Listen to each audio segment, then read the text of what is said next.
So, where are we at this morning then, Mrs. Archer? Mr. Archer, we are into feeling. Feel to heal. The only way out is through.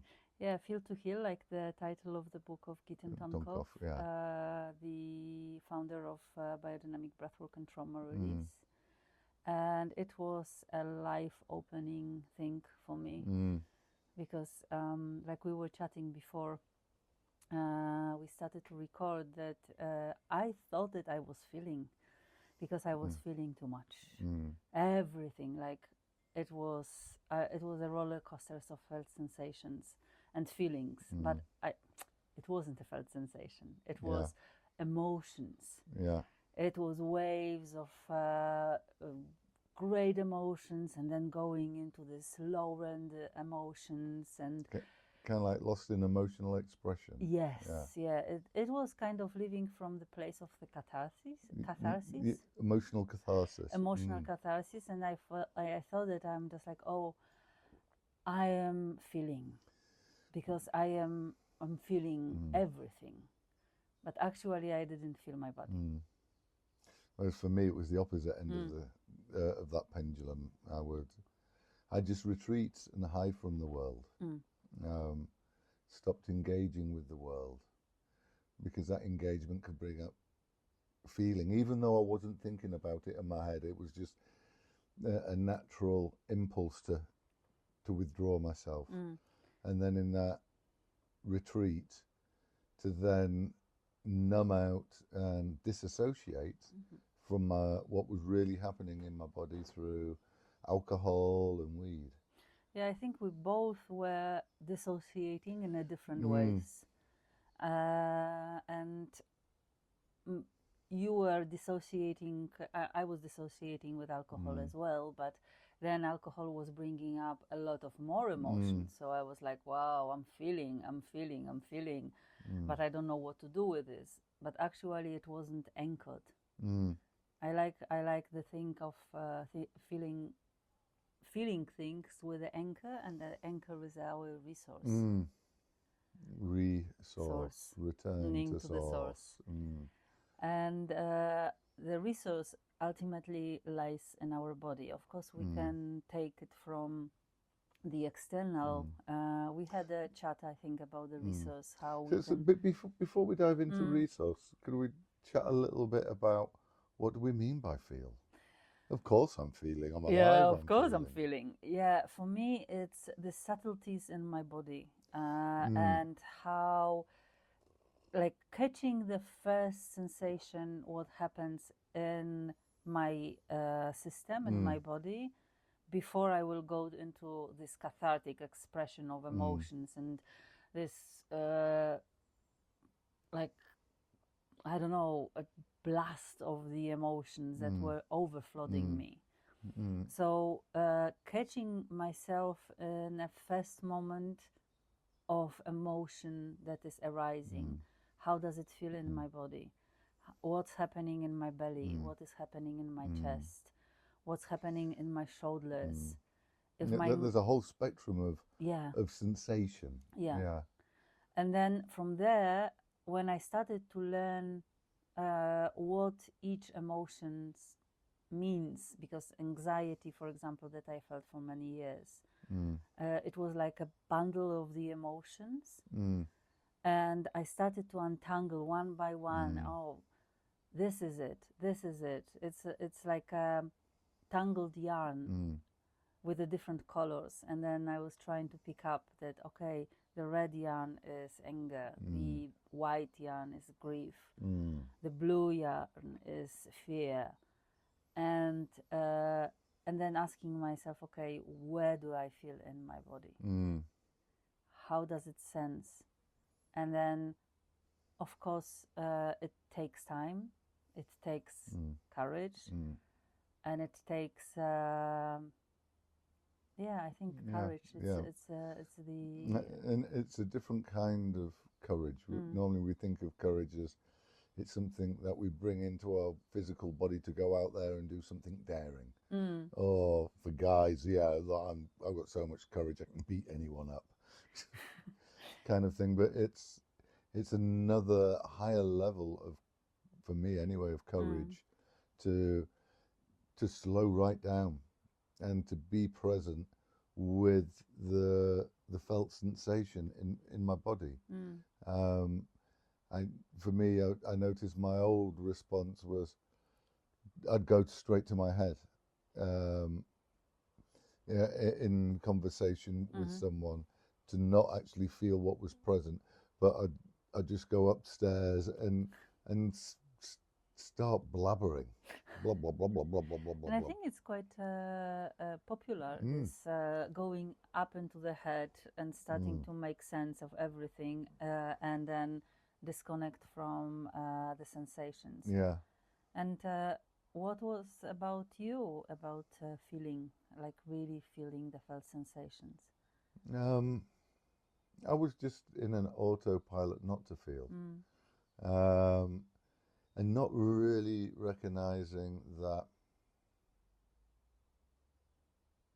my autopilot was getting a reaction to withdraw from others or go up into my head and just start blabbering, not really talking from my experience in the moment, not really being with others in my truth. That reaction went straight into the head, quickly passed me more alcohol. That's like fast tracking to being an arsehole for me as well, being drunk in company. Yeah, absolutely. And I think this as well, all these things not to feel, not to sense our core is our protective mechanisms that we've learned over the years, in our childhood, in our teenage years, how to survive. And that's why it's so difficult to go back to felt sensations and go back to what is the root of our behavior, and start slowly changing. And start feeling. Yeah. There's what we were talking about before. The goal is to be able to feel, to go from a reaction into a response. Okay, I'm gonna stay in my presence, feel this, allow it to move through and to release, because it's these feelings, sensations that the kind of the Wizard of Oz. Yeah, absolutely. That they're hiding behind the curtain, controlling the big fella, in my case. Yeah, and I think as well what is important, because you touched the theme of reaction and the response. And many people think that, okay, I will not react. It means I will push away the reaction. And this is like two points of the same stick. We've got a good example is from what I call shelving experience. In my time with Aisha, I first learned to speak out when I was triggered. Oh, I'm triggered, I'm hurt, I'm angry. And sometimes it would bring a positive result, but sometimes it would end up in you being triggered as well. Absolutely. And then when I'm triggered, it's easy for me to go into defense. If I'm in defense, then you pick that up and it triggers you, and then you go into defense. We're both stuck in, we are stuck. Yeah, in a shit slinging match that goes nowhere. Yeah.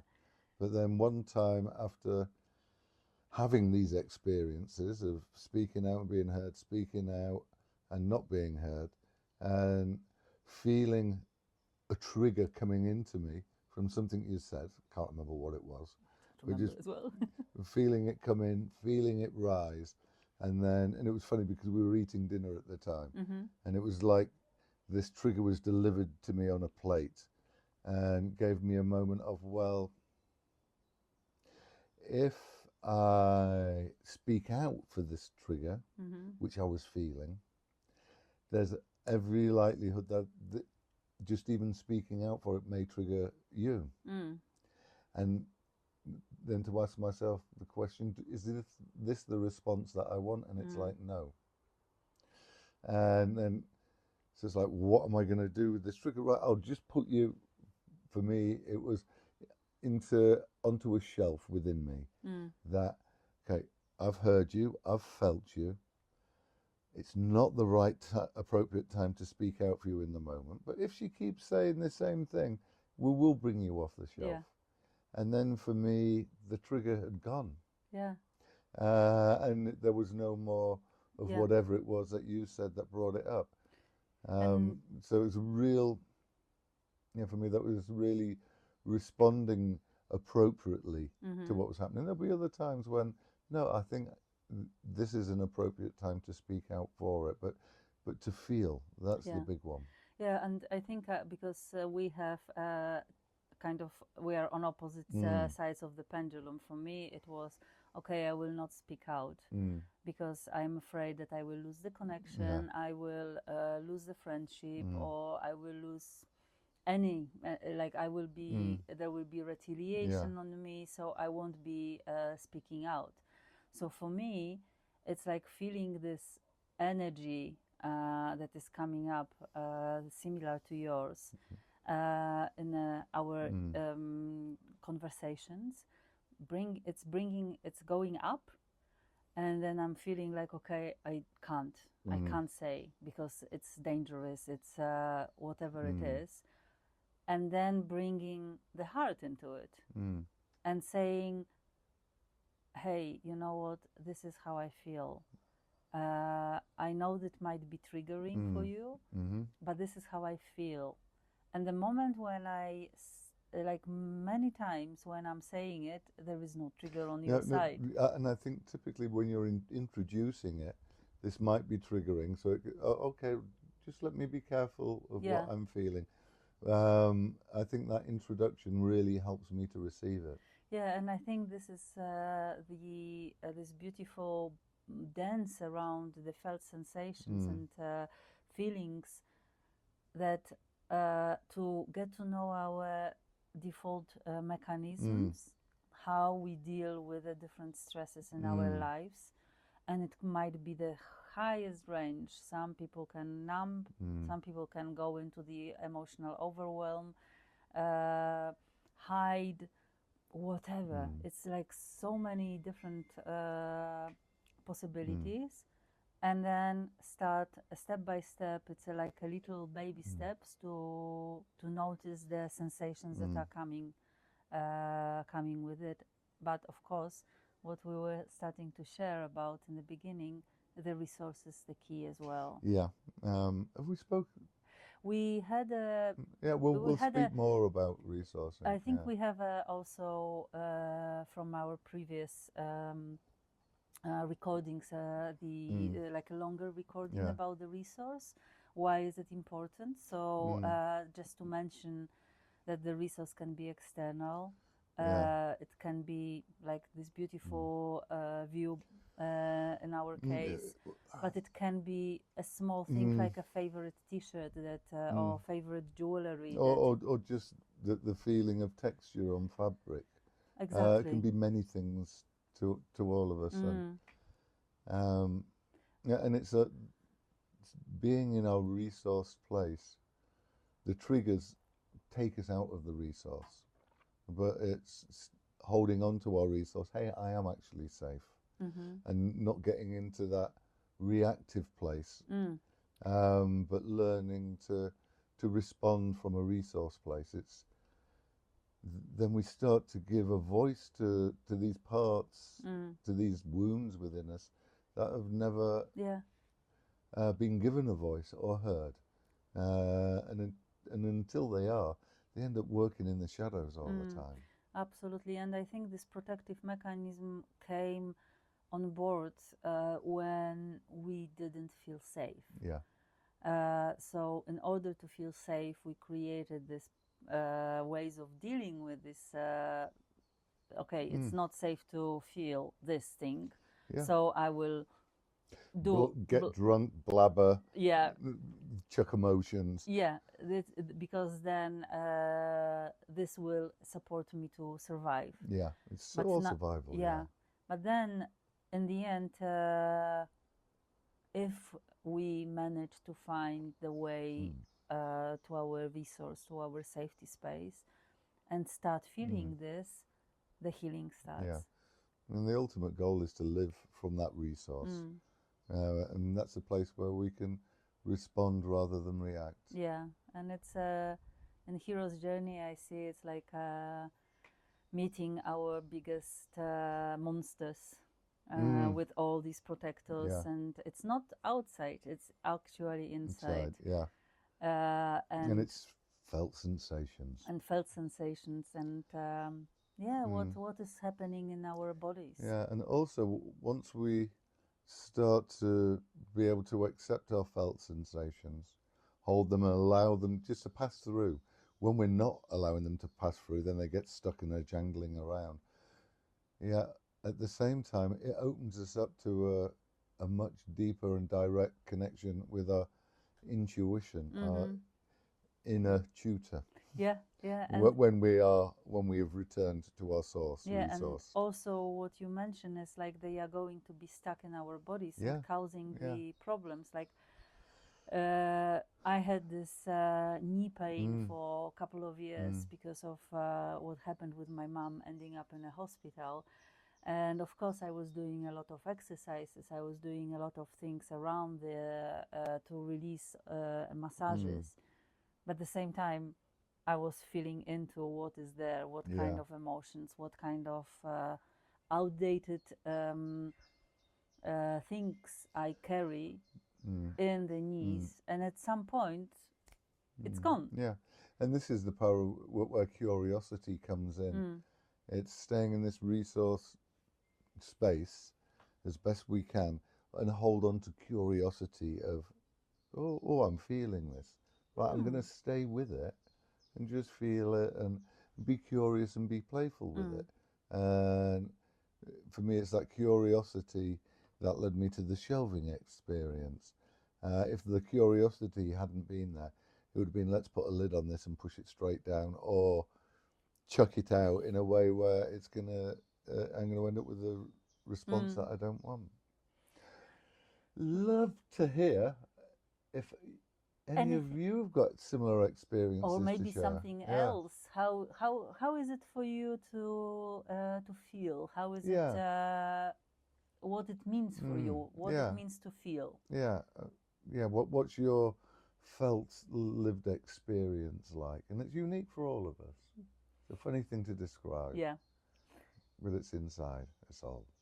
Exactly. It's inside of us all. Yeah. Love to hear from some of you down in the comments below.